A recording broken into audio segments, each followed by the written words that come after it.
আসসালামু আলাইকুম রহমতুল্লাহ। প্রিয় দর্শক, আপনারা স্ক্রিনে দেখতে পাচ্ছেন গতকালকে চট্টগ্রাম ছাত্রদলের সন্ত্রাসীদের হামলায় আহত শিবির কর্মীদেরকে হসপিটালে দেখতে এসেছেন ডাকসুর বিপি সাদিক কায়ুম। প্রিয় দর্শক, আপনারা সেই দৃশ্যগুলো দেখতে পাচ্ছেন।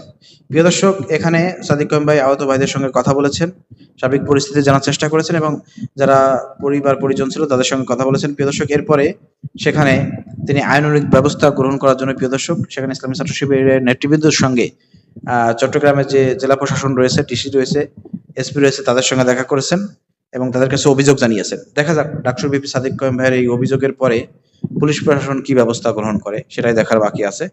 আমার মনে হয় পুলিশ প্রশাসন সেভাবে ব্যবস্থা গ্রহণ করবে না, কারণ অলরেডি কিন্তু সোশ্যাল মিডিয়ায় ভাইরাল হয়েছে কাদের হাতে রামদা ছিল, কাদের হাতে সূরা ছিল, কারা হামলা করেছে, কারা লুঙ্গি পরে হামলা করেছে। প্রিয় দর্শক, আপনারা দেখতে পেয়েছেন গতকালকে মূলত পরিকল্পিতভাবে বিএনপি, ছাত্রদল, যুব দলের যত রকমের যেখানে টুকাই, বস্তি বাহিনী, সন্ত্রাস যত ছিল তাদেরকে আগে থেকেই তারা কিন্তু নিয়ে এসেছে এবং যখন ইসলামী ছাত্র শিবিরের ভাইয়েরা একটি শান্তিপূর্ণ বিক্ষোভ মিছিল করতেছিল, প্রিয় দর্শক, সেই বিক্ষোভ মিছিলে তারা হামলা করেছে।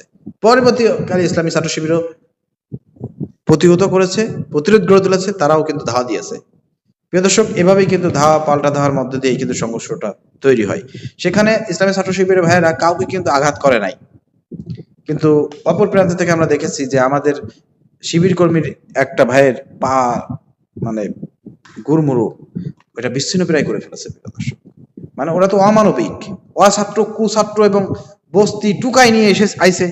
এদের মধ্যে কি মানবতা আছে? ওই সিগারেট খাওয়ার বিনিময়ে ওদেরকে ডেকে নিয়ে আইছে। এদের মধ্যে মানবতা আছে? গাঁজা খাওয়ার বিনিময়ে ওদেরকে ডেকে নিয়ে আইছে। এই জন্য প্রিয় দর্শক, যাকে যেভাবে পেয়েছে সেভাবে তার হামলা করেছে। তো আমরা এই হামলা তীব্র নিন্দা এবং প্রতিবাদ জানাই এবং প্রশাসনকে বলতেছে আপনারা দ্রুত ব্যবস্থা গ্রহণ করেন। স্পষ্ট ভিডিও ফুটেজ রয়েছে।